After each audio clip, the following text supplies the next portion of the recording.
Bem-vindo, meu amigo ou minha amiga. Se inscreva neste canal se você curte esses relatos e comenta aí de qual cidade você me assiste. Acordei com o galo do vizinho. Sempre assim. Nenhum despertador. Apenas aquele som que atravessa a madrugada como uma prece, me dizendo que mais um dia começou. São 3 anos, 2 meses e 17 dias que acordo sozinha nessa cama que cheira a tonho ainda. A cozinha da minha casa cheira a madeira velha e café coado.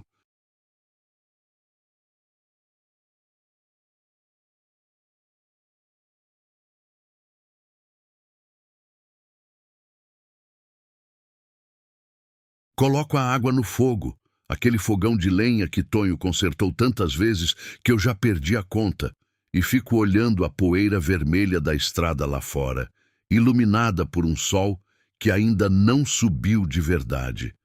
A noite ainda não largou tudo, mas a madrugada já está indo embora, e a gente fica naquele vazio que é só nosso aqui no interior de Goiás. Faz 3 anos que Tonho morreu. Faz muito mais tempo que aprendi a ficar quieta. A fazenda ocupa meus dias como uma rotina de preces.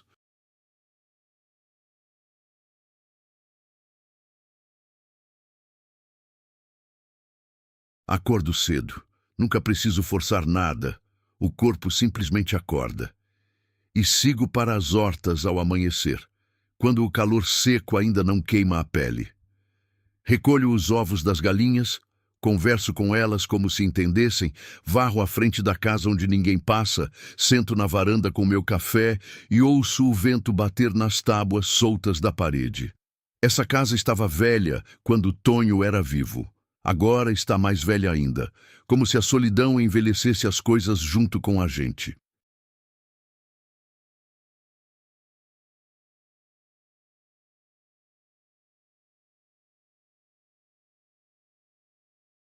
Nunca consigo dormir de tarde, apesar do cansaço que derruba meu corpo. O corpo acorda, a mente fica acordada também, e eu fico ali, no banco da varanda, olhando para a estrada que vai até a vila. 8 quilômetros de distância, uma eternidade. Vejo os poucos carros que passam, as carroças, de vez em quando alguém a cavalo. A gente fica esperando pelo quê? Não sei dizer. As noites são piores que qualquer coisa que a gente possa imaginar.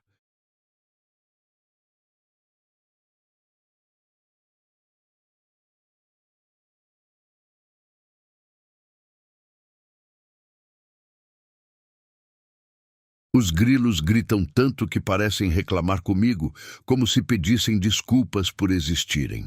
Ligo o rádio velho, aquele que Tonho consertava toda semana, sempre arrumando um fio solto, sempre mexendo, e fico com o volume baixo, ouvindo as notícias de lugares muito longe daqui.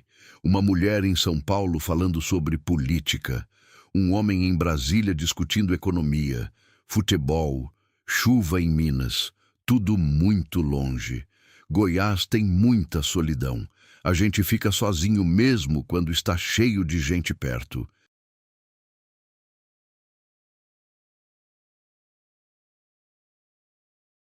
Eu aprendi isso cedo, aprendi ainda mais depois. Tonho era um homem calado. Nos últimos anos, a gente se amava em silêncios. Não era uma vida ruim. Nunca achei que fosse ruim. Era só uma vida. A gente convivia como 2 pessoas que aceitaram que o casamento é também um lugar de repouso. Ele saía ao amanhecer para cuidar das cercas, das plantações, dos animais. Eu cuidava da casa, das hortas, da comida.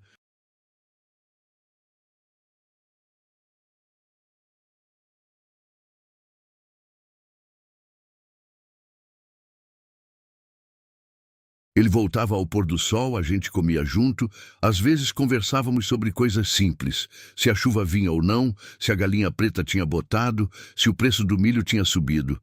Depois dormíamos cedo, acordávamos cedo, era assim. Tonho morreu de repente, num dia comum de outubro que não prometia nada de especial.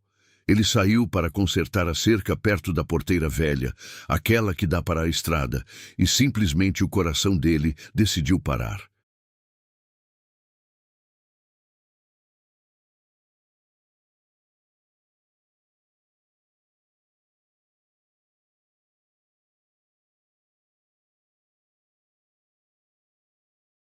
Quando os vizinhos acharam, ele já estava deitado no chão, coberto de poeira vermelha, com as mãos ainda agarradas nos fios de arame que tentava consertar. Disseram que provavelmente nem sentiu nada, que foi rápido. Eu gostaria de acreditar nisso. Agora a cerca está quebrada ainda. Ninguém consertou. Eu passo perto, às vezes, não com frequência, só quando preciso ir além daquele ponto, e finjo não ver aquela madeira apodrecendo, aqueles fios enferrujados.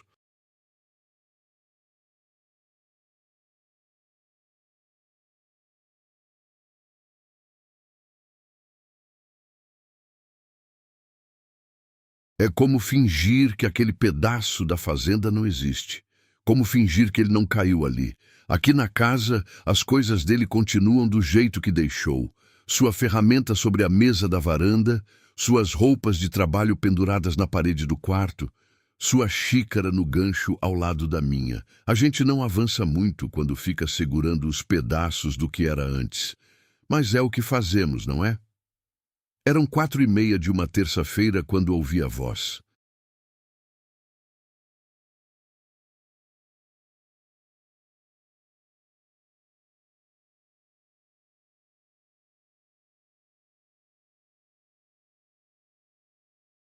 Estava voltando de regar os pés de caju no fundo da propriedade, os braços molhados, pesados de carregar o balde de água.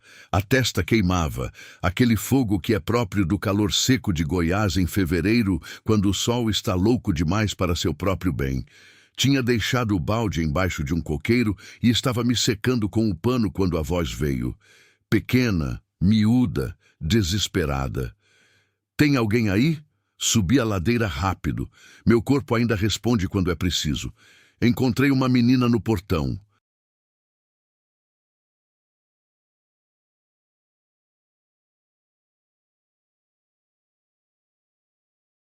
Talvez tivesse 7 anos.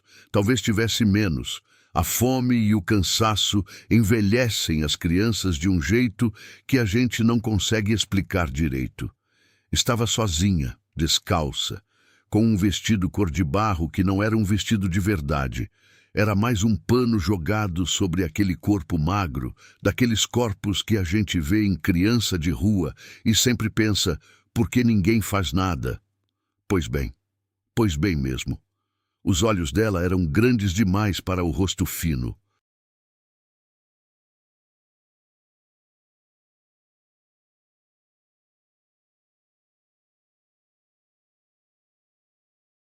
Cabelos pretos, emaranhados, com colas de terra vermelha espalhadas por toda parte. Ela respirava rápido, como quem tinha corrido longe. Oi, menina. Como você se chama? Sofia, ela respondeu, a voz tremendo um pouco. E tem uma mulher lá na estrada. A minha mãe. Ela falou. Ela falou para eu vir aqui e pedir ajuda. Ela falou que nessa casa tem gente boa. Meu coração fez aquele barulho estranho no peito. Aquele barulho que a gente sente quando a vida está mudando e a gente não sabe ainda. Saí do portão e olhei para a estrada. Distante, encostada na barreira de madeira que marca o fim da minha propriedade, vi uma mulher. Ela parecia desmaiar sentada, como quem tinha andado demais, e o corpo finalmente disse: é aqui que a gente para. A cabeça pendia para um lado, as roupas rasgadas e molhadas de suor, a pele com aquele brilho que é só de quem está com febre alta. Espera aqui um segundo, filha. Não pensei em nada.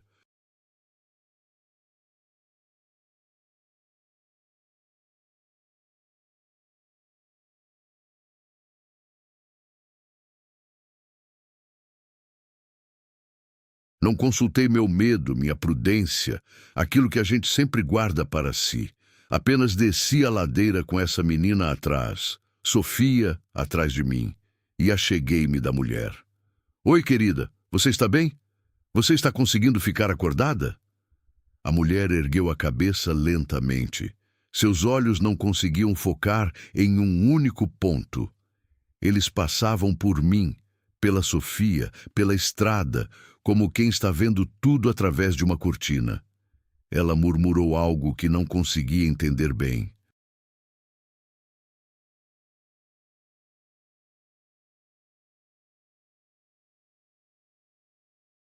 Depois apontou para trás dela, na direção de onde tinha vindo. Tem um menino lá atrás, ela sussurrou, bem pequenininho. Ele não aguenta mais. Ele não consegue andar. Olhei na direção que ela apontava. A estrada era comprida e o sol estava caindo, o que significava que em meia hora ia ficar escuro demais para enxergar nada.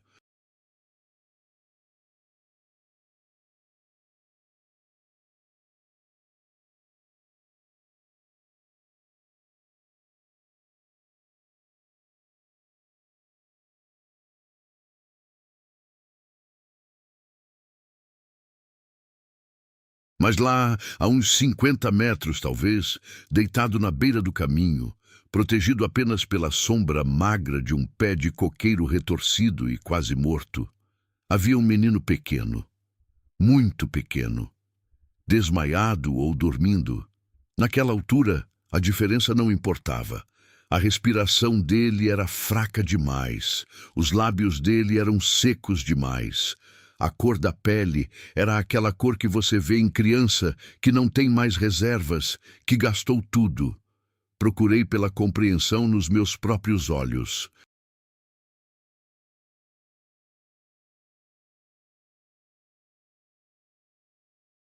Procurei por palavras que fizessem sentido, que explicassem aquilo, que me confortassem. Não achei nenhuma. Olhei para a mãe, depois para Sofia, depois para o menino desmaiado. Aquela mulher estava trazendo seus filhos para minha porta, como quem deixava uma encomenda no correio, como se soubesse, por alguma razão que eu não conseguia enxergar, que eu ainda tinha alguma coisa para dar, que eu ainda tinha algo dentro de mim que podia servir para alguma coisa. Vocês vêm. Agora. Vamos.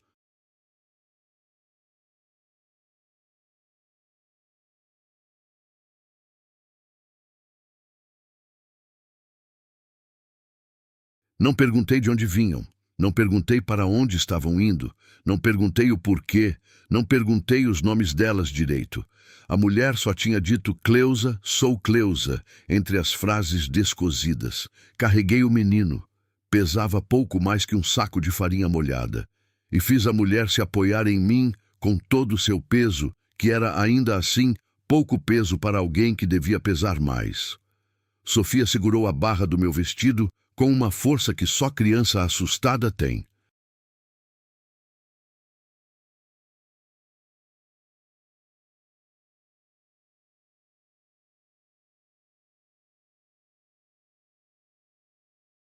Subi aquela ladeira carregando 3 pessoas que não conhecia.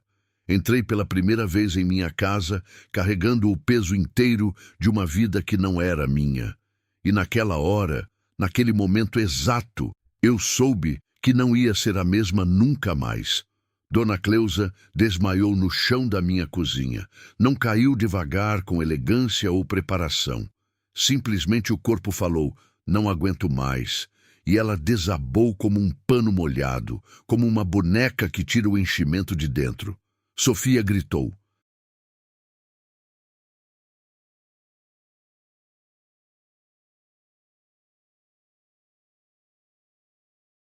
Aquele grito agudo que criança faz quando vê medo na cara de quem é responsável por ela. Eu já tinha visto morte de perto. Tonho ficou dias assim, ardendo de febre, tremendo nos lençóis, pedindo água que não conseguia beber, antes de simplesmente partir. Eu conhecia aquele calor que vem de dentro de uma pessoa, aquela respiração que não é bem respiração. É mais um esforço do corpo tentando se manter funcionando, mesmo quando a vontade já foi embora.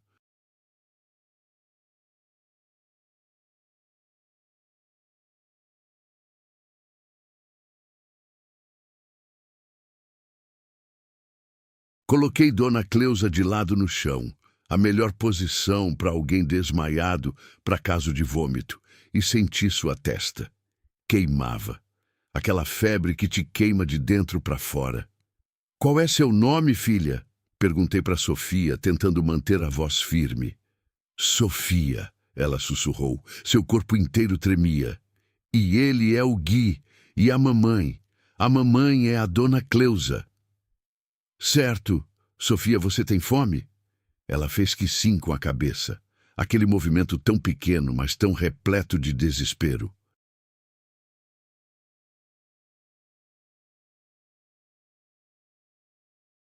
Um sim, que era também um pedido de desculpas por ter fome, por existir, por ser um peso.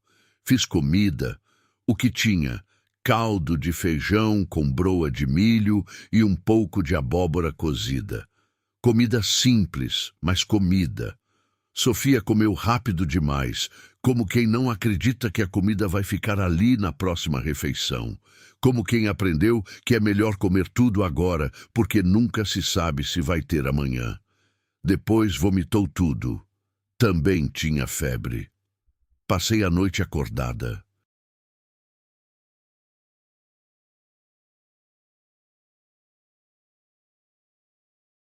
Gui deitado na minha cama, aquela cama onde dormi com Tonho por 32 anos. Eu sentada na beira dele, um pano molhado na testa, rezando para um Deus que não ouvia meus pedidos há muito tempo. Dona Cleusa gemendo na cozinha, alternando entre momentos de lucidez e momentos onde ela chamava por nomes de pessoas que talvez nunca tivessem existido de verdade.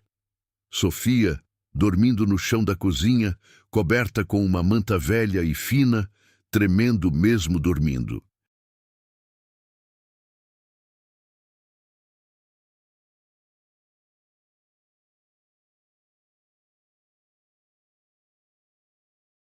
Lá pelas 3 da madrugada, aquela hora que é a mais solitária do dia, quando até os grilos param de gritar, pensei em deixar tudo. Pensei em ir até a vila, acordar a enfermeira Rosa, dizer: tem pessoas doentes na minha casa, não sei o que fazer com elas. Pensei em escrever uma carta dizendo que não era responsabilidade minha, que elas tinham chegado sozinhas, que eu não podia sustentá-las. Pensei em todas as maneiras possíveis de não estar aqui, vivendo isto.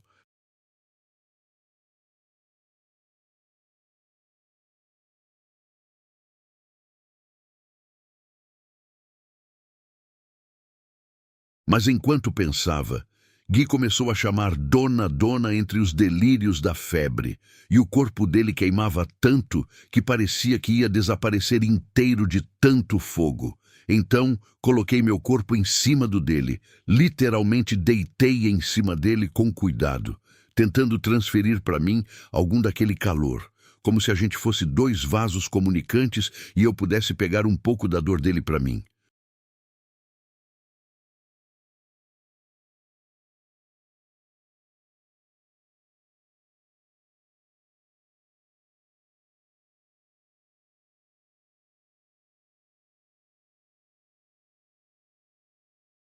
E naquela madrugada, segurando aquele menino que tinha chegado desmaiado, entendi que a gente não escolhe essas coisas. A gente não acorda decidindo: hoje vou salvar 3 pessoas de uma estrada. A gente apenas diz sim quando alguém bate a porta. E depois a gente segue dizendo sim cada segundo, cada hora, cada vez que aquela pessoa precisa de um sim. Quando o galo cantou, lá pelas 5 da manhã, Gui abriu os olhos e me olhou como se nunca tivesse visto gente antes.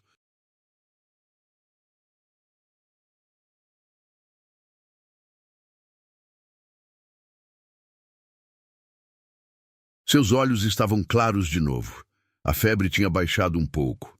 "De onde eu sou?" ele perguntou. "Na casa da dona", respondi. "Você chegou muito doente, mas agora você está melhorando." Ele engoliu seco. Ofereci água com uma colher. Ele bebeu. Seu pequeno corpo esfriou uns graus. Dona Cleusa acordou confusa, chamando por nomes que não faziam sentido. Coloquei caldo quente em seus lábios.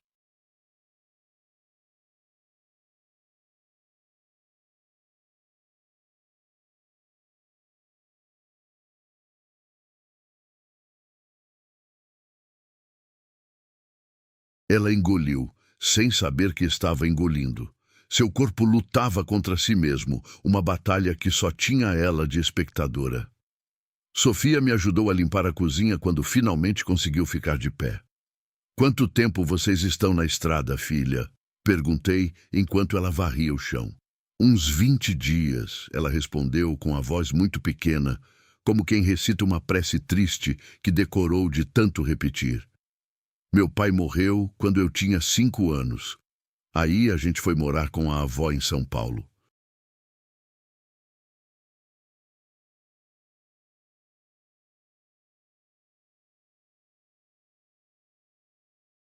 Mas a avó ficou brava porque a mamãe é meio confusa. Aí ela falou que mãe não podia ficar lá, que mãe estava ficando do jeito de largar filha na rua. Aí a gente saiu andando. A mãe conheceu um senhor num lugar. Ele prometeu nos ajudar, mas depois sumiu. Aí a gente seguiu andando de novo. Ela falava como quem recita uma história que não acredita mais, como quem a contou tantas vezes que as palavras perderam o significado. E aí a mãe ficou doente 2 dias atrás.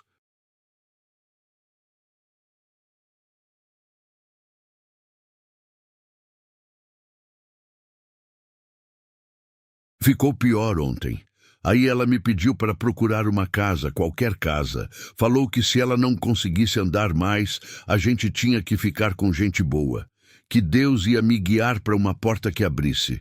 Falou que tinha gente no mundo que ainda tinha coração, sabe? Olhei para aquela criança de 7 anos que tinha recebido a missão de salvar sua família.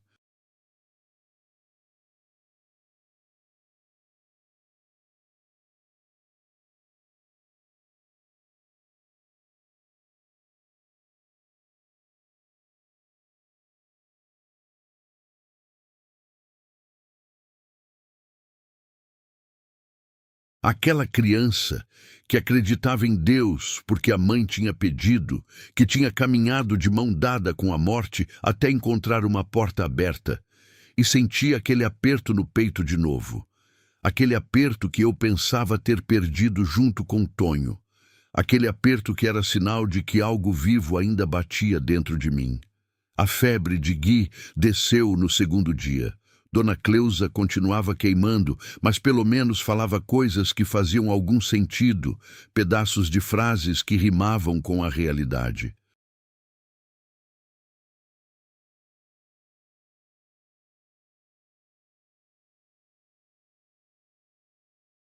Sofia tirou a febre também, e seu corpo ganhou um pouco de cor de volta, mas ambas continuavam fracas, vazias, como quem perdeu tudo e ainda estava aprendendo a respirar com aquele vazio dentro.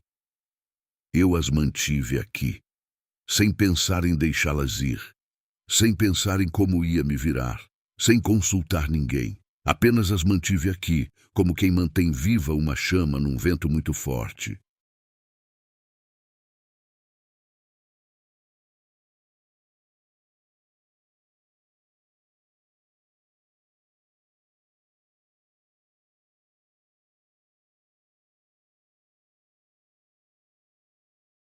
E naquela semana, deitada no chão da varanda durante as noites, ouvindo aquela sinfonia de grilos que parecem estar reclamando do mundo, entendi uma coisa que não esperava entender. Eu não tinha escolhido aquela vida de silêncio e solidão, mas talvez pudesse escolher o que viria depois. Uma semana se passou assim: acordar, cuidar, esperar que o corpo daquelas pessoas respondesse. Dona Cleusa melhorava aos poucos, em doses pequenas, como alguém que está aprendendo de novo a funcionar.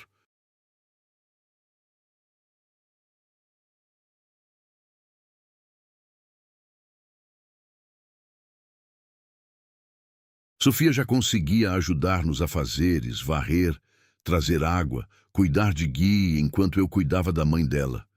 Gui brincava no chão da cozinha com um carrinho de madeira que encontrei num baú velho, aquele baú onde Tonho guardava coisas que não usava, mas não conseguia jogar fora. A vida ganhou uma rotina nova, mais pesada, mais cheia, mas rotina mesmo assim. Então chegou o aviso.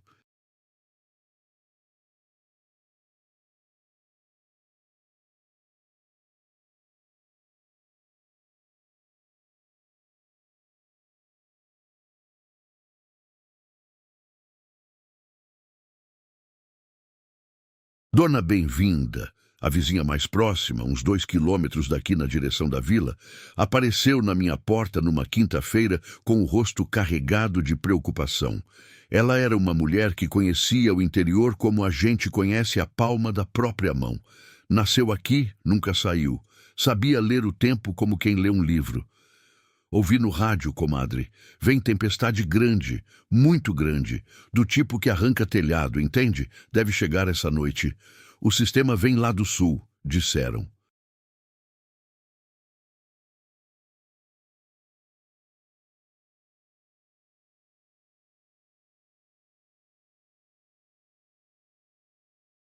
Deve chegar forte. Eu sabia como era. Goiás, em março, desaba a água que parece vir do fim do mundo.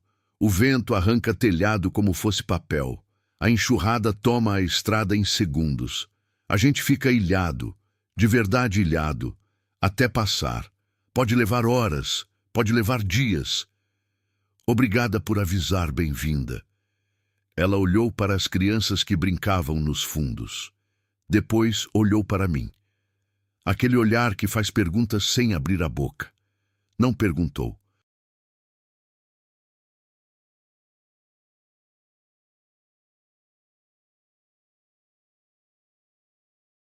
Apenas assentiu com a cabeça, como quem confirma o que já sabia, e saiu. Passei o resto da tarde preparando. Trouxe água de balde, quanto mais melhor. Enchi panelas, latas, garrafas. A água é a primeira coisa que falta quando a chuva vira tempestade. Recolhi toda a roupa que estava pendurada, prendi as coisas da varanda que o vento poderia levar, coloquei as galinhas num lugar mais seguro.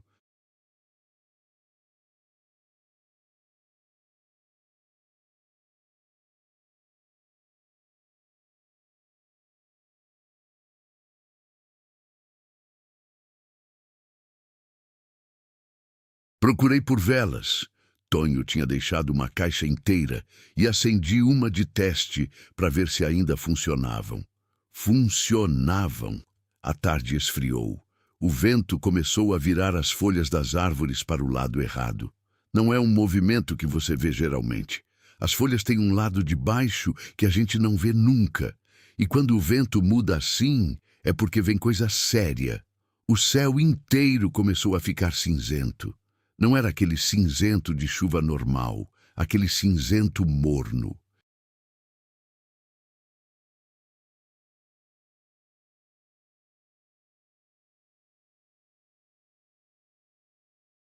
Era aquele cinzento de quando a natureza está furiosa com a gente, de quando a gente entende que não é tão grande assim. Liguei o rádio. Um homem falava sobre sistemas de baixa pressão, frentes frias, velocidade do vento em quilômetros por hora. Eu só entendia uma coisa, uma só. Aquilo vinha rápido e vinha com intenção de fazer estrago. Dona, a gente vai ficar bem? Dona Cleusa perguntou.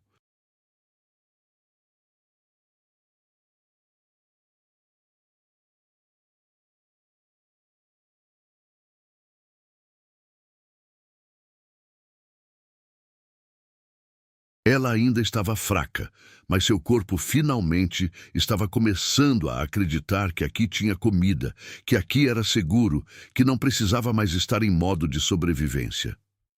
Vamos. A casa é velha, mas aguenta a tempestade. Aguentou tantas outras. Não mencionei que o telhado da varanda tinha buracos que eu nunca tinha consertado. Que a janela do quarto dos fundos não fechava direito desde que Tonho morreu.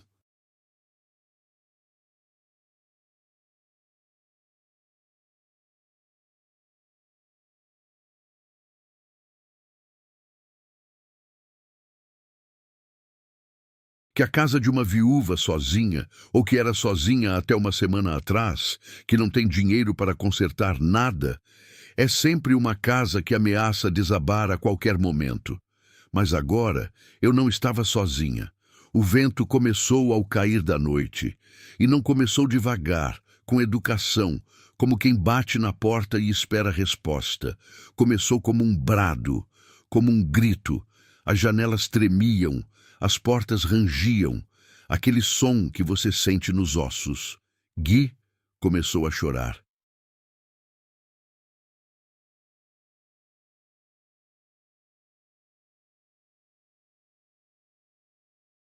Sofia tentava fingir que não estava com medo, mas seus olhos traíam cada segundo, cada movimento do vento.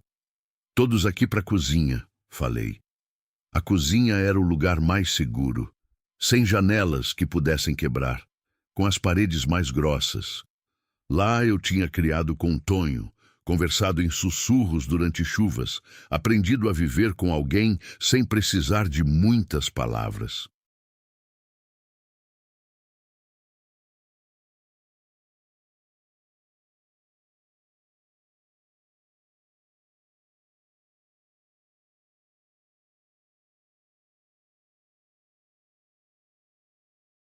Era também o lugar que cheirava mais a ele, aquele cheiro de fumaça de lenha que fica em tudo quando você cozinha num fogão assim por 30 anos. Liguei 3 velas, depois liguei mais 2. O vento levantava a poeira que havia lá dentro. Sempre tem poeira, é impossível evitar. E a espalhava pelo chão de terra batida. Dona Cleusa segurou Gui no colo. Sofia se aproximou de mim como quem procura por um porto em meio à tempestade. A chuva começou. Não começou caindo.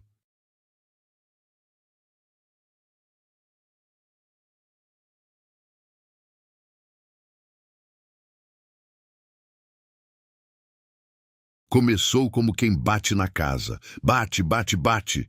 Aquele som ritmado que parecia estar dentro da gente. As paredes pareceram frágeis de repente, frágeis demais. Aquela casa que eu conhecia cada brecha, cada som, cada lugar que vaza quando chove, virou um lugar estranho. Um lugar que podia desabar. Pode deixar comigo, falei para Sofia. Fica aqui com sua mãe. Fica aqui com o Gui. Subi pela cozinha em direção ao quarto dos fundos. O vento tinha arrancado a janela inteira. Não era pequeno.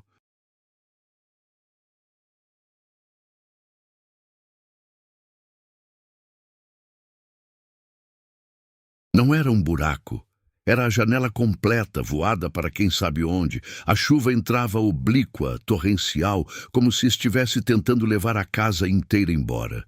Cobriam o chão em segundos. O telhado, meu Deus do céu, o telhado tinha um buraco novo. Não era pequeno também. Peguei panos velhos, cobertores, tudo que achei que pudesse servir. Tentei tapar aquilo com as mãos, com o corpo. A água não parava. O vento jogava tudo de volta para dentro.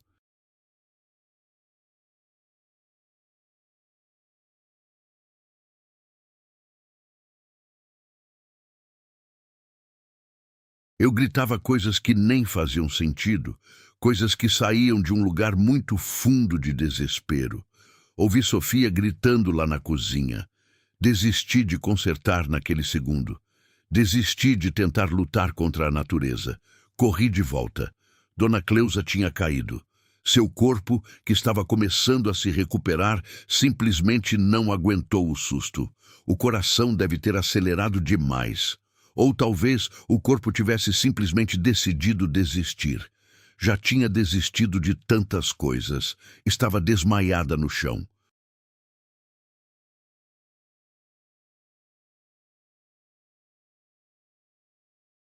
Gui gritava perto dela. Sofia tentava erguê-la sozinha, aquela criança de 7 anos tentando levantar uma mulher desacordada. O teto da cozinha começou a vazar também. A água escorria pela parede como uma ferida aberta. O chão virou lama. A vela caiu e apagou. Ficou escuro, aquele escuro que é só de tempestade, que é diferente de noite normal. Pensei em Tonho.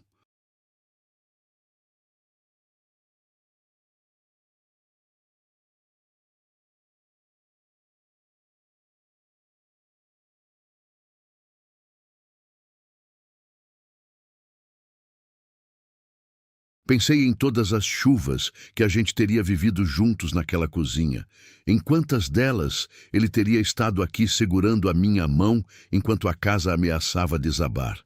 E agora ele não estava. Agora eu precisava ser duas pessoas. A que tinha sido com ele e a que era agora sem ele. E agora eu tinha mais. Tinha 3 vidas dependendo de mim. Peguei Dona Cleusa. Seu corpo era leve demais, tão frágil quanto um saco de ossos, e a coloquei no sofá da sala, que era o ponto mais alto da casa.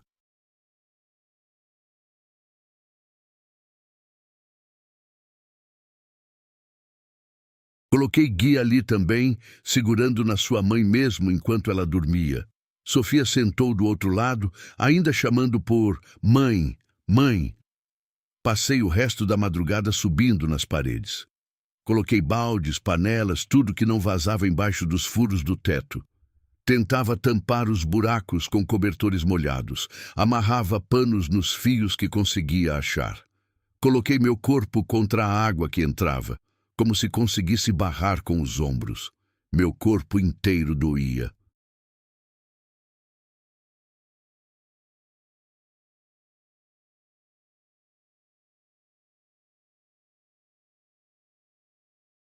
Minhas mãos sangravam de mexer nos fios de bananeira que eu usava para amarrar os panos no lugar.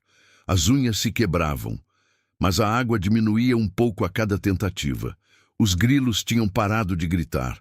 Até eles sabiam que aquela era uma noite de morte. Mas ali no sofá estava Gui dormindo no colo de Dona Cleusa, e Sofia com a mão em minha blusa, acordada a noite inteira, olhando para mim como se eu fosse alguém que podia salvar a gente.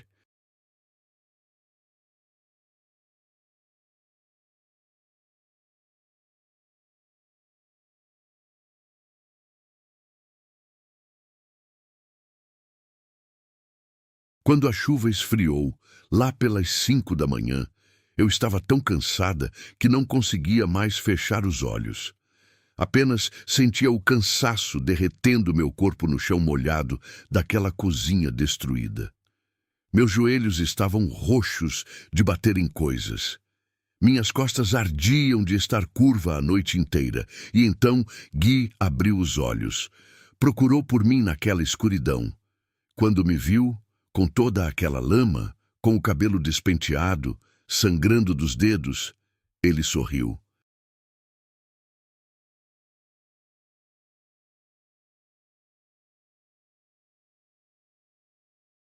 Aquele sorriso que só criança saudável consegue dar. Um sorriso real. Dona, você ficou aqui a noite toda cuidando da gente? Eu não consegui responder. Apenas colei minha testa na dele. E chorei como não chorava desde o dia em que os vizinhos apareceram na porta, dizendo que tinham achado Tonho caído no pó da estrada, que ele não estava se mexendo, que eles tinham tentado, mas que era muito tarde demais. A estrada demorou 3 dias para ficar passável.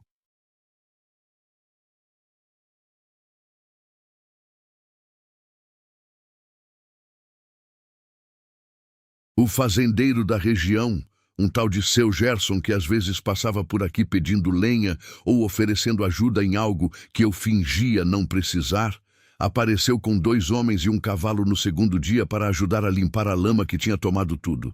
Ele viu a casa destruída, viu os buracos do telhado, viu as pessoas dentro dela. Não perguntou nada. Nenhuma pergunta sobre quem era quem, de onde tinham vindo, por quanto tempo iam ficar. Apenas trabalhou.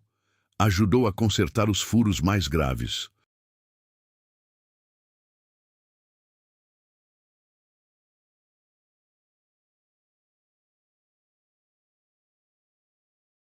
Colheu os baldes ainda encharcados. Arrumou a janela que tinha voado. Dona Cleusa acordou na tarde do terceiro dia com a cabeça clara de novo. Seu corpo finalmente acreditava que aquilo era seguro, que aqui havia comida todos os dias, que não era mais preciso estar em modo de sobrevivência contínuo. Ela começou a ajudar nos afazeres. Suas mãos tremiam quando tentava lavar roupa, mas ela fazia. Sofia virou minha sombra. Onde eu ia, ela ia.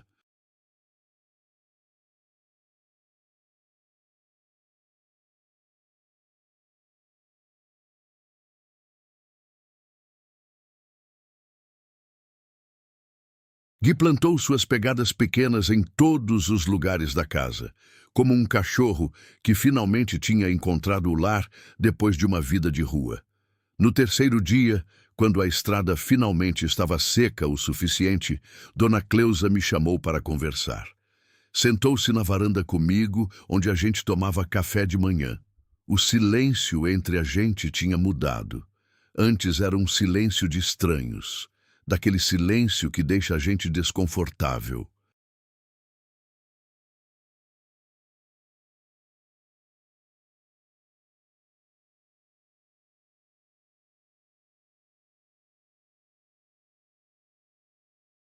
Agora era um silêncio de quem aprendeu que palavras nem sempre precisam existir, que às vezes a presença é o suficiente.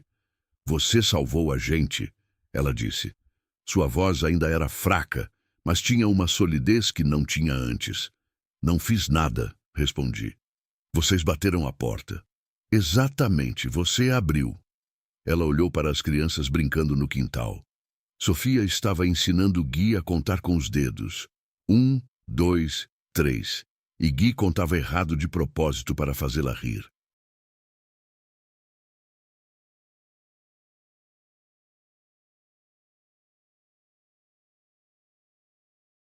As duas crianças que chegaram quebrando de febre, desmaiadas na estrada, agora eram algo diferente, mais inteiras, mais presentes no mundo. Eu não tenho como pagar você, Dona Cleusa continuou. Não tenho dinheiro, não tenho nada para oferecer além de trabalho, mas tenho que pensar nelas, tenho que pensar num futuro que não seja vagar na estrada, na chuva, com medo de morrer toda noite. Entendi o que ela estava dizendo. Meu coração caiu um pouco. Você quer ir embora? Falei. Não era pergunta.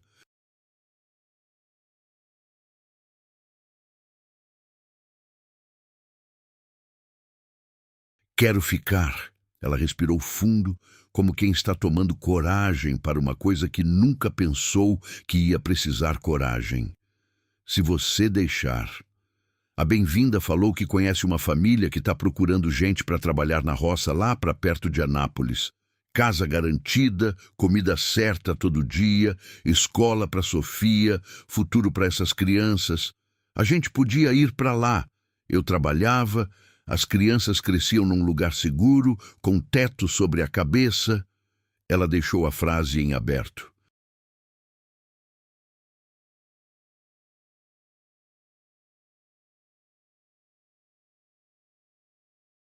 Aquela mulher, uma mulher que tinha chegado desmaiada, que tinha quase morrido na minha cozinha, tinha coragem de sonhar de novo.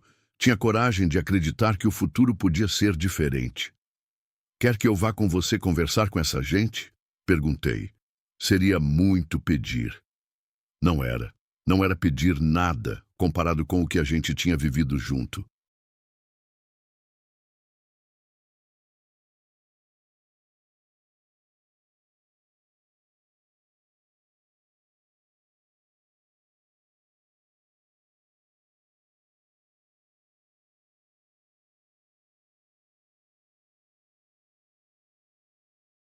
2 dias depois, a gente entrou na carroça de seu Gerson, que aparentemente conhecia metade da região, tinha contatos em tudo quanto era lugar. E fomos até a propriedade, onde Dona Cleusa conseguiria um novo recomeço. A casa era simples, muito simples, mas tinha teto inteiro. Não tinha buracos. Tinha comida no fogo quando a gente chegou.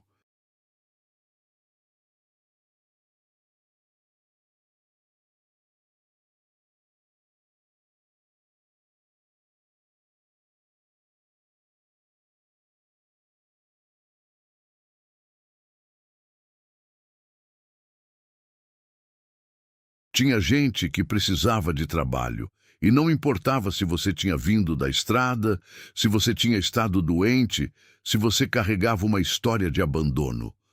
A mulher que contratou Dona Cleusa era grande, forte, com um rosto que já tinha visto dor também. Ela ofereceu café, ofereceu pão quente para as crianças. Enquanto elas comiam, ela olhou para mim e disse: Você deve ser a mulher que abriu a porta. Abri um portão apenas, respondi.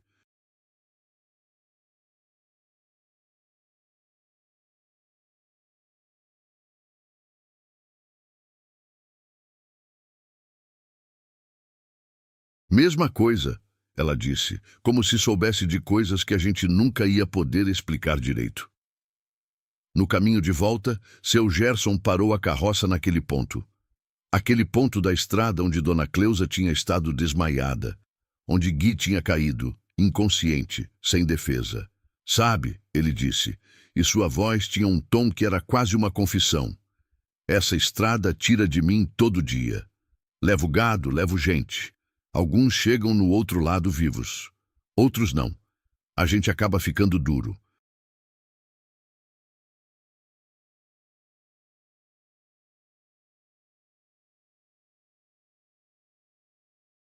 Acaba achando que não adianta se importar, que tudo é inútil.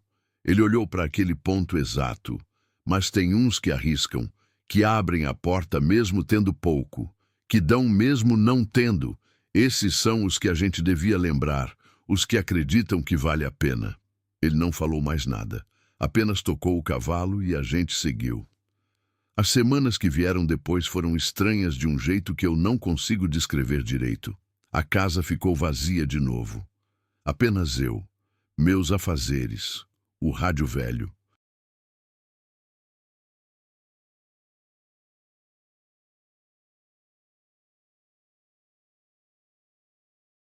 Os grilos à noite, aquela cerca quebrada lá longe que eu fingia não ver. Mas alguma coisa tinha mudado, uma coisa que não tinha volta. Eu tinha prova de que a solidão não era a minha sentença final. Eu tinha prova de que o peito que achava estar fechado, trancado a 7 chaves depois de Tonho, ainda podia bater com propósito, ainda podia receber gente. Bem-vinda começou a vir mais vezes. Não porque eu pedisse, só porque ela sabia que eu gostava de companhia agora.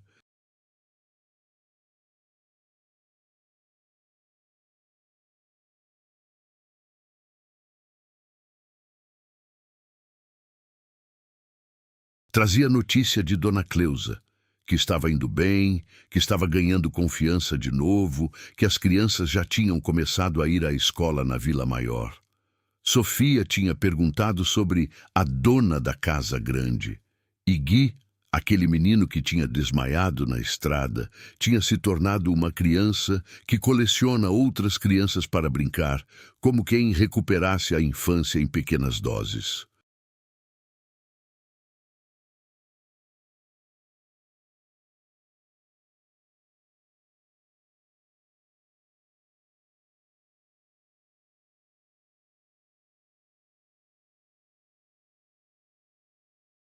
Uma tarde lá em abril, quando as primeiras chuvas de outono começavam, aquelas chuvas mansinhas que trazem cheiro de terra molhada, Sofia apareceu na minha porta, com um desenho.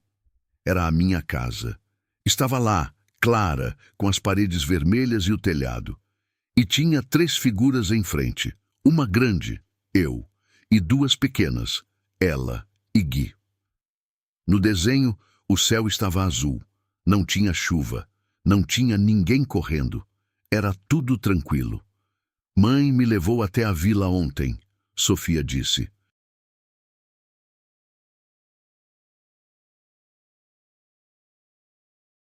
Sua voz agora tinha aquele tom de criança que descobre que o mundo pode ser seguro.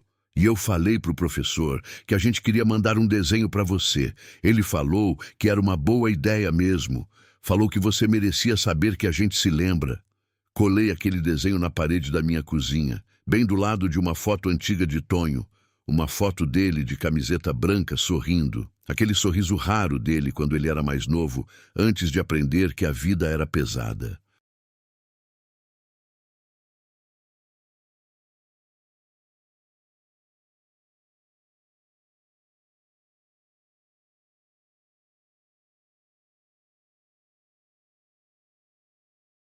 6 meses depois, uma carta chegou pelo carteiro. Dona Cleusa tinha aprendido as letras. Escrevia torto, com o cuidado de quem está redescobrindo as coisas, como quem aprende a ler e a escrever é aprender a existir de novo de uma forma diferente. Ela contava que Guy tinha ganhado um prêmio na escola por suas redações. Suas redações sobre A Dona que Salvou a Gente. Que Sofia queria ser professora e estava estudando com uma dedicação que fazia a mãe dela chorar de alegria.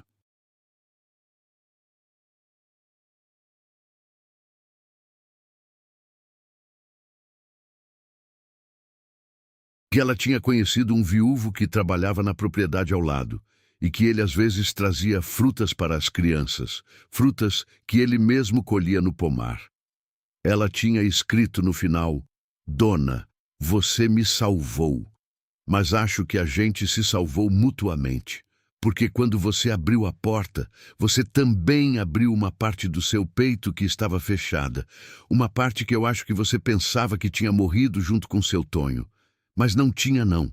Estava só dormindo.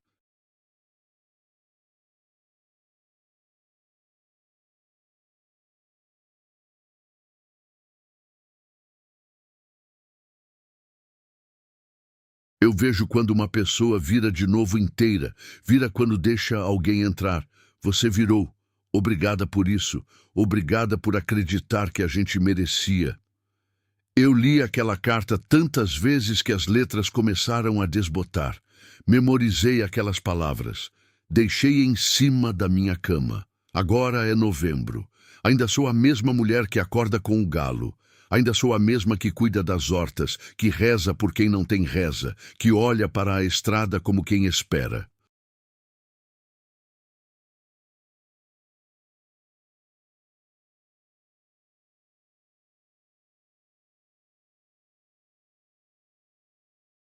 Ainda sinto o luto de Tonho como uma pedra que levo comigo no peito, mas é uma pedra diferente agora. É um peso que faz sentido, é um peso que me segura no chão. Bem-vinda começou a trazer uma comida extra quando vem.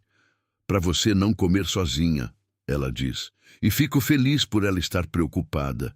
É bom saber que alguém está preocupado. O fazendeiro seu Gerson passa mais vezes. Ofereceu consertar o telhado. E dessa vez eu aceitei, porque aprendi que pedir ajuda não é fraqueza.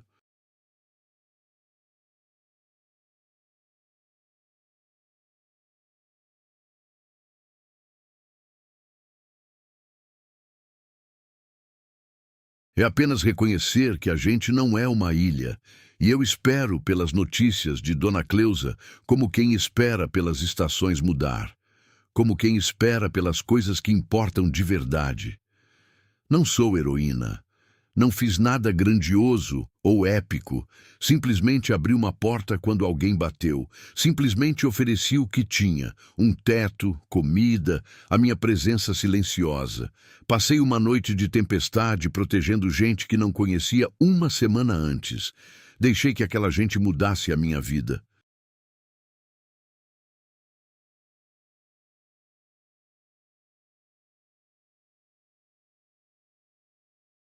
Mas aquela mulher tinha razão. Numa carta que leio toda semana, quando você abre uma porta para alguém entrar, você deixa a solidão sair. E a solidão, quando sai, deixa espaço para outras coisas, para a esperança, para propósito, para o entendimento profundo de que a vida não é feita de grandes acontecimentos que você controla, que a vida é feita de pequenas escolhas, abrir ou fechar a porta, oferecer ou guardar, permanecer sozinha ou deixar o outro entrar. Tonho se foi.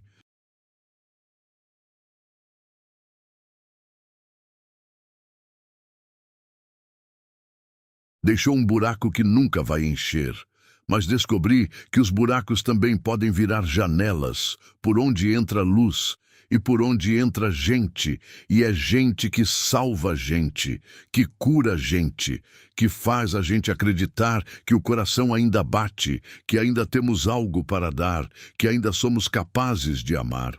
Não aquele amor de filme, aquele amor de telenovela, mas aquele amor que é real, aquele amor que é presença, aquele amor que é silêncio compartilhado, aquele amor que é abrir a porta.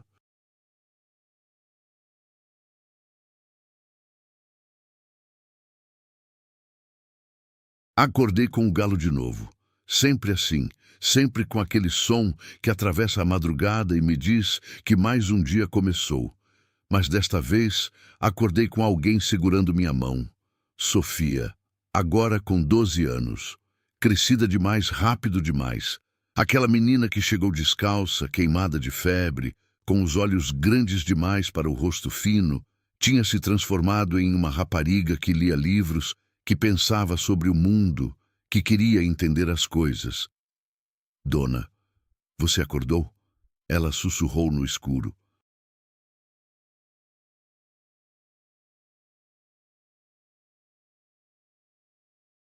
Acordei, filha. Que você faz acordada nessa hora? Não consegui dormir. Pensei em você, pensei em aquele dia. Aquele dia. A gente nunca fala o nome dele, mas a gente sabe qual dia é. O dia da chuva. O dia que a gente quase perdeu tudo. O dia que a gente ganhou tudo. Sentei na cama, meu corpo ainda dói. Os joelhos, as costas, as mãos. 5 anos não foi suficiente para apagar as dores da tempestade. Mas agora as dores significam algo. Significam que a gente sobreviveu a alguma coisa.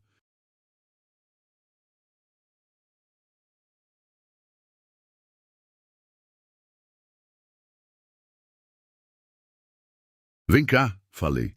Senta aqui comigo. Ela sentou. Ficamos em silêncio. Aquele silêncio que aprendemos juntas. O silêncio que não precisa de palavras. Lá fora, o céu começava a ficar cinzento. Aquele cinzento que vem antes da aurora. Os grilos estavam acabando seu concerto da noite, preparando a retirada. Você acha que a gente merecia? Sofia perguntou de repente. Acha que a gente merecia ser salvo? Porque eu fico pensando nisso.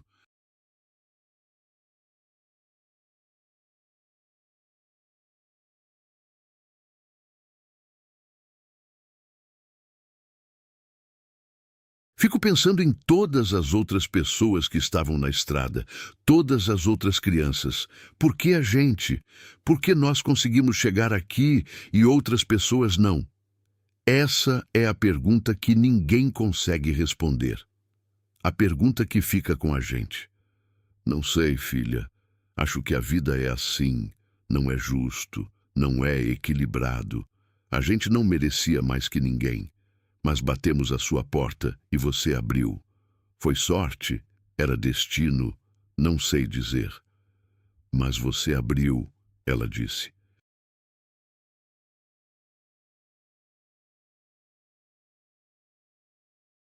Se você não tivesse aberto, se eu não tivesse aberto, vocês tinham batido em outra porta. Ou talvez Deus tivesse encontrado outro jeito. A gente não sabe essas coisas. Sofia ficou quieta.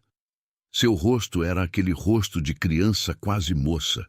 Aquele rosto que está começando a entender que o mundo é mais complicado do que a gente gostaria que fosse. Eu quero ser professora, ela disse depois de um tempo. Eu quero ensinar crianças. Quero que elas entendam que tem gente boa no mundo.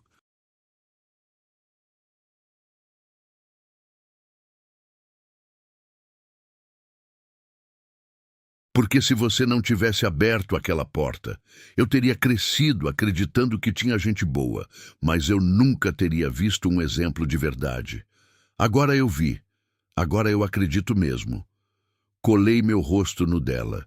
Aquele gesto que virou normal entre a gente. Você vai ser uma ótima professora. Gui acordou mais tarde. Aquele menino que desmaiou na estrada. Agora tinha 9 anos. E era um daqueles meninos que a gente vê brincando e percebe que ele já é meio homem. Já pensa como homem.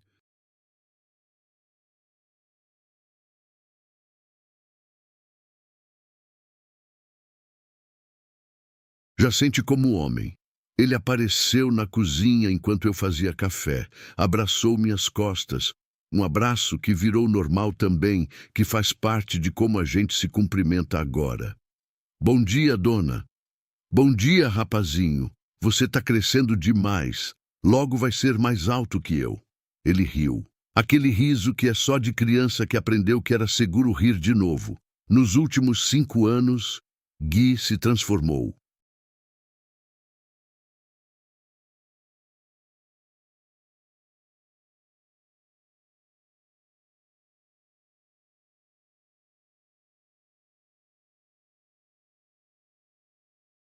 De um menino que tinha medo de tudo, de escuro, de vento, de chuva, em um menino que enfrenta a vida com uma coragem que eu não esperava. Ele ajuda na fazenda. Ele sabe consertar coisas. Ele aprende rápido. Seu professor na escola disse que ele tem capacidade para ir para um lugar grande, para estudar de verdade, para virar engenheiro ou coisa assim. Mas Gui disse que quer ficar aqui, que quer cuidar da minha propriedade, que quer que eu envelheça sem precisar se preocupar com nada.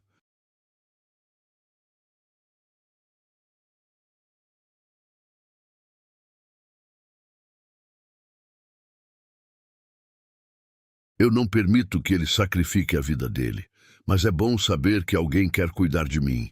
Dona Cleusa vem aqui toda segunda-feira. Ela conseguiu seu próprio lugar, conseguiu se casar com aquele viúvo que trazia frutas, e ele não é um homem ruim, é um homem que também perdeu alguém, que também sabe o que é ficar sozinho. Eles têm uma propriedade pequena, mas é deles. Eles têm comida, as crianças têm teto. Quando ela chega, a gente toma café na varanda. Ela me traz bolos que fez.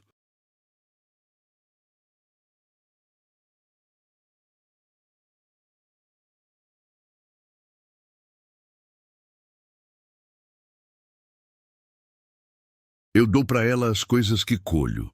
A gente não precisa falar muito. A gente apenas compartilha aquele silêncio que é próprio de pessoas que passaram por algo junto. Você sabe que a Sofia quer vir morar com você de novo? Ela disse na última segunda-feira. Meu coração fez aquele barulho de novo. Ela falou isso? Falou. Ela quer estudar na Vila Grande, quer ir para a escola de verdade para ser professora. Ela quer ficar na sua casa durante a semana e vir para cá nos finais de semana.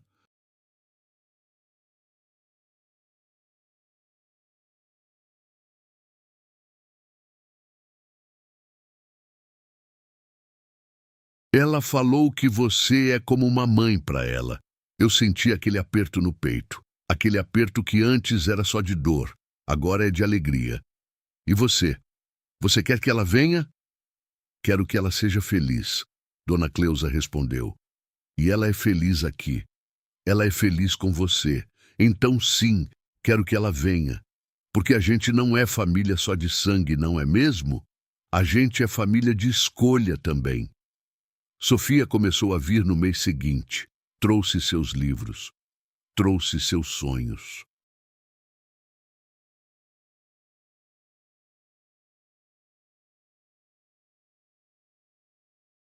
Transformou o quarto que Tonho usava para guardar coisas em um quarto que é dela, com uma mesa de estudar perto da janela, com seus livros organizados, com suas coisas.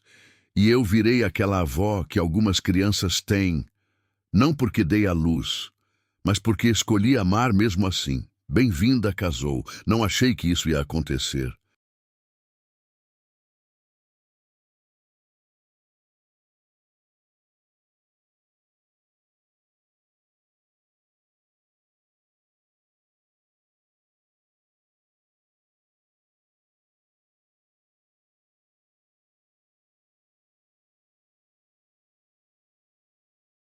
Bem-vinda era uma daquelas mulheres que parecia condenada à solidão.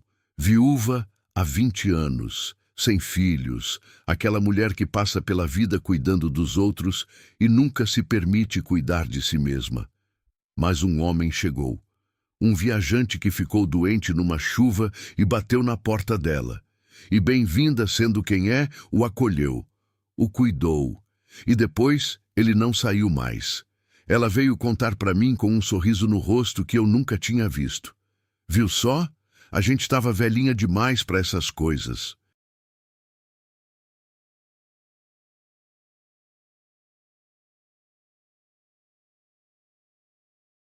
Mas a vida quis de outro jeito. Fico feliz por você, bem-vinda. Fico feliz por mim também. E graças a você. Se você não tivesse aberto aquela porta para o povo da Cleusa, eu não teria visto que podia abrir a minha também. Você me ensinou isso. Eu não tinha ensinado nada. Eu tinha apenas feito o que achava que precisava fazer. Mas a gente vê nos outros aquilo que a gente precisa ver. Seu Gerson apareceu na minha porta um domingo, com as mãos cheias de flores. Flores. Flores de verdade.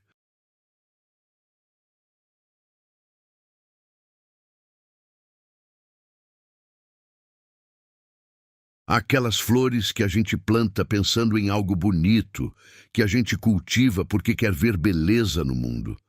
Dona, eu gostaria de conversar com você. A gente sentou na varanda. Ele colocou as flores na minha mão. Suas mãos tremiam um pouco.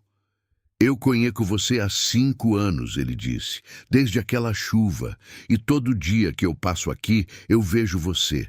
Vejo você cuidando das crianças, vejo você vivendo com propósito, vejo uma mulher que escolheu amar mesmo depois de perder.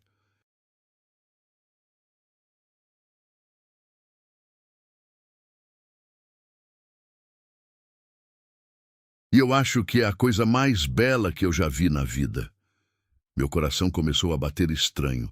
Seu Gerson. Deixa eu terminar. Eu perdi minha esposa há 10 anos. Pensei que nunca mais ia amar ninguém. Pensei que era velho demais, que tinha passado meu tempo. Mas você me mostrou que a gente pode amar de novo, de um jeito diferente, de um jeito melhor. E eu gostaria muito que você deixasse eu estar aqui. Não para casar, não para nada tão oficial. Só para estar.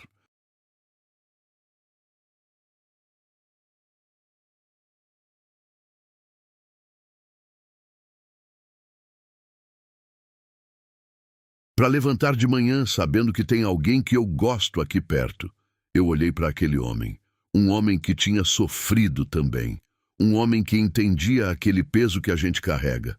Ok, falei. Fica aqui então. E ele fica. Não todo dia. Ele não quer assustar a gente. Ele sabe que a gente ainda está aprendendo a conviver de novo. Mas ele aparece. Conserta coisas. Senta comigo ao pôr do sol.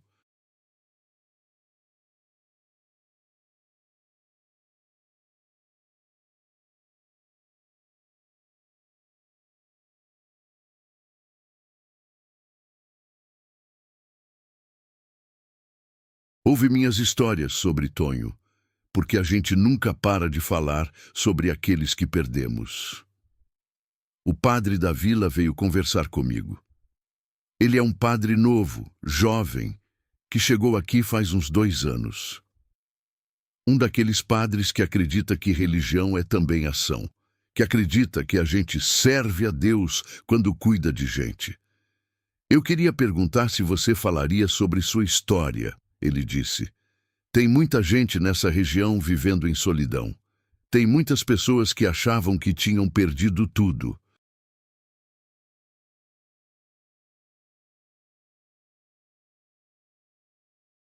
E eu acho que sua história, a história de como você abriu uma porta, podia ajudar essas pessoas a entender que a vida tem muitos capítulos, que a gente não morre quando alguém que a gente ama parte. Eu não sou uma pessoa que fala em público. Minha vida inteira foi silêncio. Mas pensei em Tonho, pensei em como ele tinha ficado aqui, como sua memória ainda guia o que eu faço. Pensei em como o luto pode virar amor quando a gente deixa. Ok, falei. Eu falo.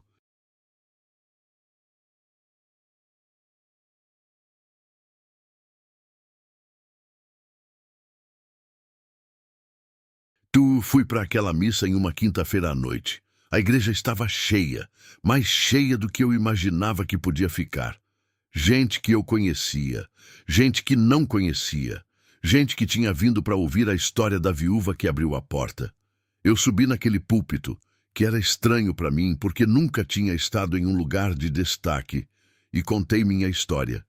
Contei sobre Tonho, sobre como ele morreu, sobre como eu achava que tinha acabado. Contei sobre Sofia, Gui e Dona Cleusa.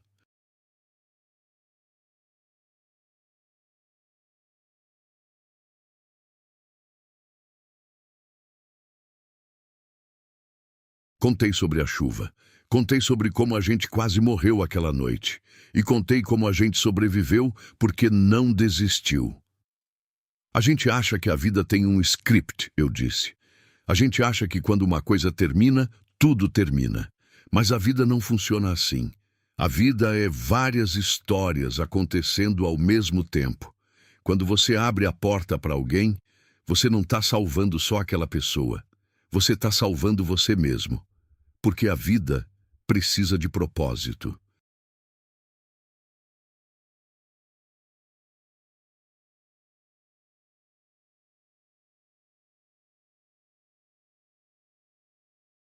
E propósito é quando a gente ama alguém que não é nosso sangue e mesmo assim escolhe ficar.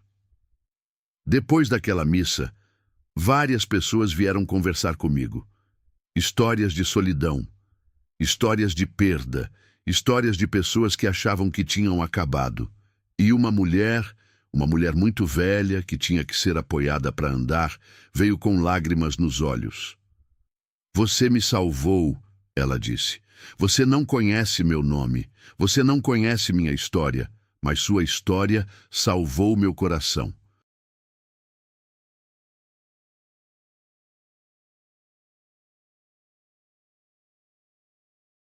Porque eu estava pensando em coisas ruins, e você me mostrou que ainda tem gente que acredita em esperança.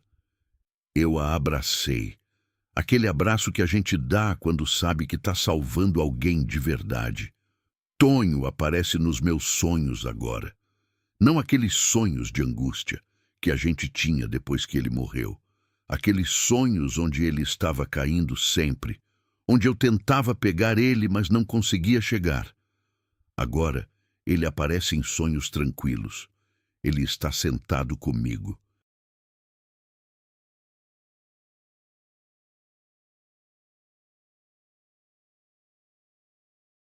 A gente está na varanda tomando café e ele me diz: Você fez bem, Maria. Meu nome é Maria. Eu não tinha falado meu nome inteiro nessa história. Sou Maria Aparecida de Oliveira, uma viúva de Goiás que abriu uma porta um dia de fevereiro. Mas nos sonhos, Tonho me chama pelo nome dele para mim, que era só você, que era só aquele jeito que ele tinha de olhar. Você fez bem. Você deixou a gente entrar e você deixou você mesma entrar de volta no mundo. Depois eu acordo.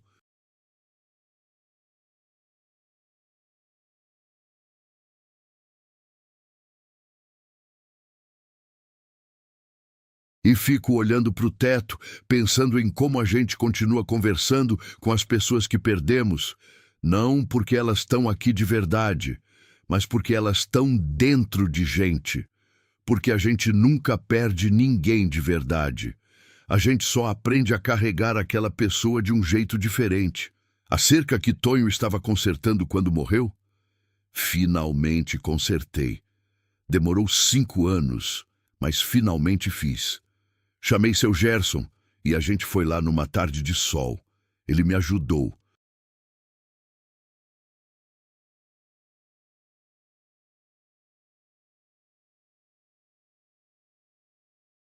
Gui apareceu também. Aquele menino que era tão pequeno e ajudou.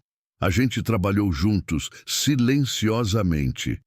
E quando terminou, a cerca estava bonita de novo. Eu coloquei minha mão onde Tonho tinha colocado a dele e senti aquele momento. Aquele momento que a gente tem quando tem certeza de que algo terminou de verdade. Tonho já podia descansar. Eu tinha terminado o trabalho dele. Minha vida agora é completamente diferente. Ainda acordo cedo. Ainda cuido das hortas.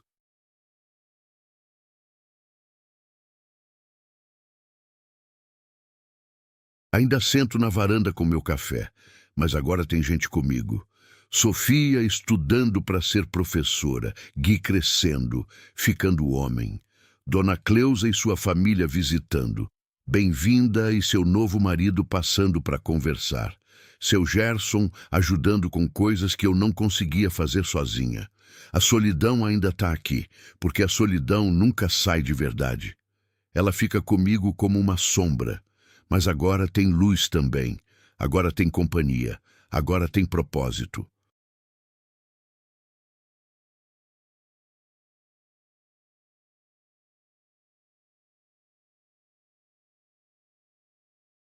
Tem dias que eu acordo e penso, por que vocês bateram na minha porta? Podia ter sido qualquer outra porta. Podia ter sido a do seu Gerson, a da Bem-vinda, a de qualquer um.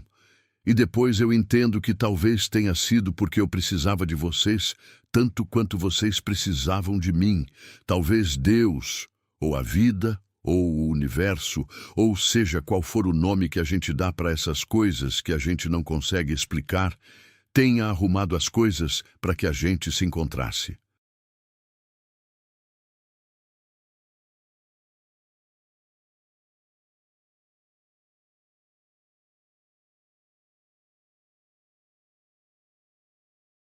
Sofia pensa em voltar para a visitação da mãe, mas Sofia quer ficar aqui durante a semana. Ela quer estudar, quer ser professora, quer mudar o mundo, ou pelo menos a sua vila, ensinando crianças que o mundo pode ser um lugar melhor. Gui quer ficar para sempre. Ele acha que encontrou seu lugar, que encontrou sua missão, que é cuidar de mim, cuidar da propriedade. Ser aquele homem que Tonho teria sido se tivesse tido mais tempo.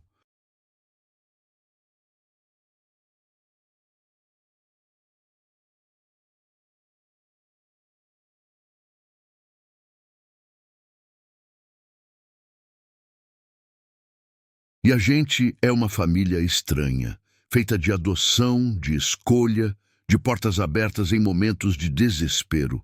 Mas é minha família. Lá para junho desse ano, a professora da vila veio falar comigo. Sofia quer organizar uma atividade, ela disse. Ela quer que as outras crianças ouçam a sua história, que vocês façam uma apresentação juntas na escola. Ela acha que as crianças precisam de exemplos de esperança. Eu falei sim, porque agora eu entendo que contar a história é parte do processo.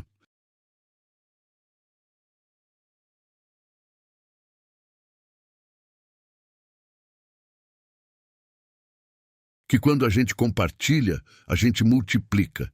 Que a esperança funciona assim. Ela cresce quando é compartilhada. Então, um sábado a gente foi para a escola. Sofia, Gui, Dona Cleusa, eu.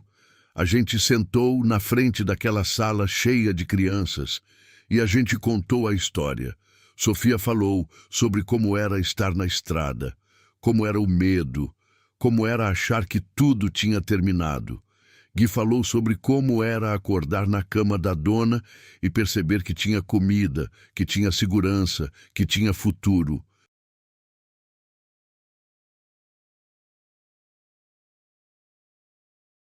Dona Cleusa falou sobre como era perder tudo e ainda assim confiar em Deus, mesmo quando era difícil, mesmo quando parecia que Deus tinha desistido. E eu falei sobre como era ter o coração fechado e deixar ele abrir de novo. As crianças ouviram. Ouviram mesmo. Aquele silêncio de criança que está entendendo alguma coisa profunda. Depois, uma menina levantou a mão. Dona Maria, ela perguntou, você não teve medo de cuidar de gente estranha? Tive muito medo, eu respondi.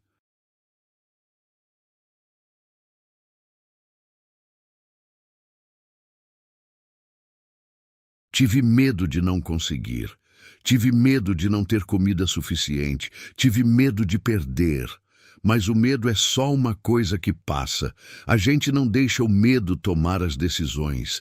A gente deixa o amor tomar. Outra criança perguntou, e se a chuva tinha destruído tudo? Se a dona tinha perdido tudo?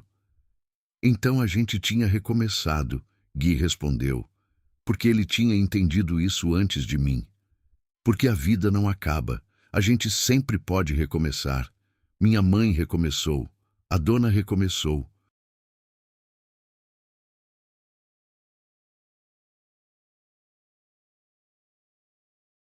A gente sempre consegue recomeçar. Depois daquela apresentação, várias crianças procuraram a gente. Queriam saber mais. Queriam conhecer a história inteira. Queriam entender como era amar alguém que não era da família. E eu percebi. Aquilo que a gente viveu juntos, aquele medo, aquela luta, aquela chuva, virou sabedoria, virou ensinamento, Virou esperança que a gente podia compartilhar com outros. Tem dias ainda que eu acordo triste, dias que sinto Tonho faltando de um jeito que é físico.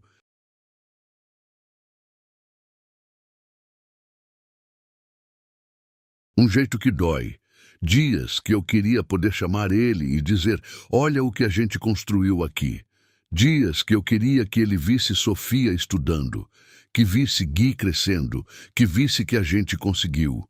Mas esses dias são cada vez mais raros, porque agora eu entendo que Tonho está aqui. Não de corpo, não de forma que a gente pode tocar, mas está aqui nas coisas que ele ensinou, na forma que eu amo, na paciência que ele me deixou.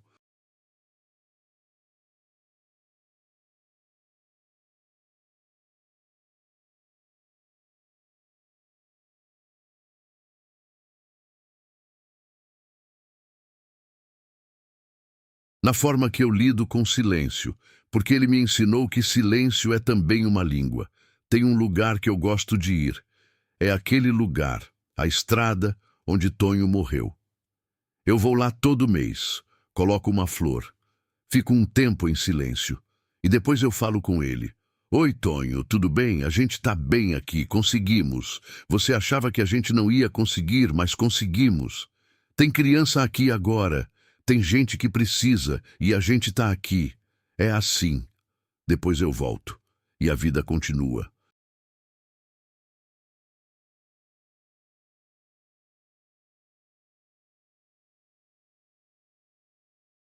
Porque a vida não para.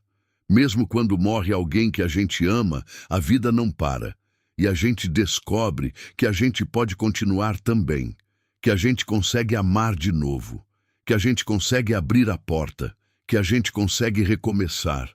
Se eu pudesse voltar naquele dia de fevereiro, quando Sofia apareceu no meu portão com aquele medo nos olhos, eu faria tudo de novo. Mesmo sabendo que ia ser difícil. Mesmo sabendo que ia chorar, mesmo sabendo que ia perder dormir.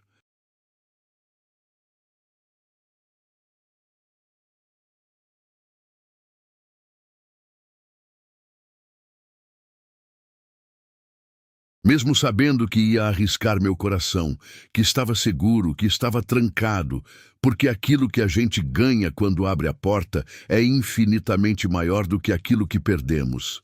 A gente ganha vida, a gente ganha propósito, a gente ganha aquela sensação de estar aqui, agora, fazendo diferença. A gente ganha humanidade de volta.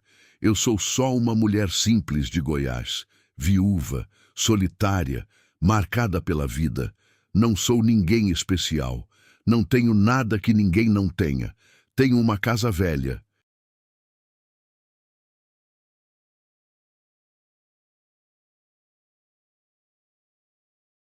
Tenho uma fazenda que às vezes dá. Tenho meu café. Tenho meus grilos à noite.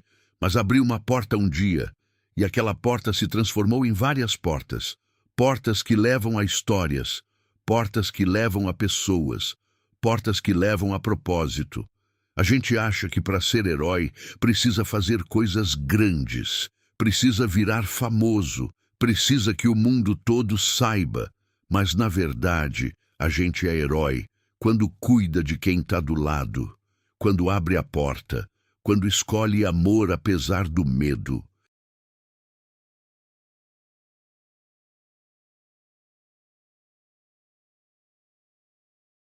Eu não sou diferente de ninguém. Eu sou só alguém que um dia abriu a porta, e meu coração, que eu achava estar morto, voltou a bater. Se você está lendo isso e está sozinho, saiba que a solidão não é sentença. É só um capítulo que pode virar página. Se você está fechado porque perdeu alguém, saiba que a porta pode abrir de novo, que o coração pode bater de novo, que a vida, essa vida que parece terminada, pode recomeçar.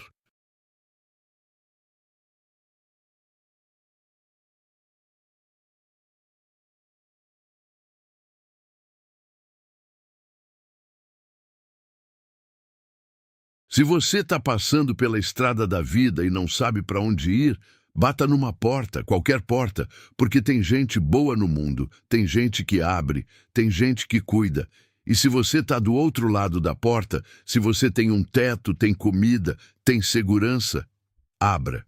Porque o mundo muda quando a gente abre as portas. O mundo muda quando a gente escolhe amar alguém que não é obrigado de amar. A vida muda. E a gente, aquele pessoa que era antes, também muda. Virou outra, virou melhor, virou inteira.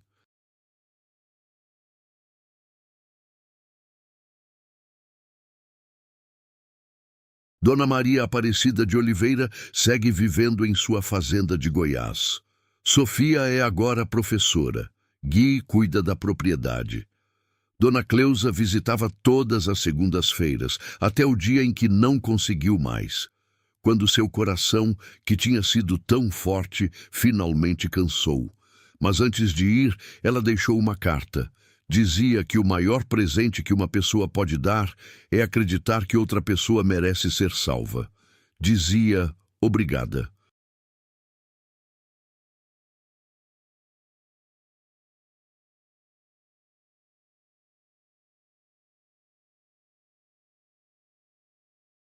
Dizia que a gente é salvo por tudo aquilo que damos, não por tudo aquilo que recebemos.